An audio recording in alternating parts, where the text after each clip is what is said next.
Hitler তার দেশে communist এবং ইহুদিদের গণহত্যা চালানোর জন্য তার গণহত্যা চালিয়েছিল এবং চালানোর পরে যখন সারা পৃথিবী জানতে পারলো যে সেই দেশে কি ধরনের জুলুম চালানো হয়েছে, কিভাবে গণহত্যা চালানো হয়েছে, কয়েক মিলিয়ন জার্মান নাগরিককে হত্যা করা হয়েছে, তখন সারা পৃথিবী বলেছিল যে আর যেন কখনো এরকম দানবের আগমন না ঘটে।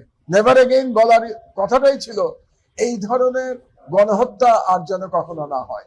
তো আমি সেই প্রেক্ষাপটে বাংলাদেশে বলেছি যে শেখ হাসিনাও একজন ছোটখাটো হিটলার ছিলেন। হিটলারের মতো ক্ষমতা তার ছিল না, কিন্তু মানসিকতায় তিনি হিটলারকে ছাড়িয়ে গিয়েছিলেন। হিটলার কোনোদিন বলে নাই হত্যা করো এবং লাশ গুম করে ফেলো। হিটলারও করেছে, হিটলার তার মেকানিজম দিয়ে হলোকস্ট চালিয়েছে, কিন্তু এভাবে সরাসরি নির্দেশ দেয়া কাউকে যে হত্যা করে লাশ গুম করে দাও, এটা হিটলারও কাউকে বলে নাই। কাজে মানসিকতার দিক দিয়ে হিটলারকে হাসিনা ছাড়িয়ে গেছিলেন।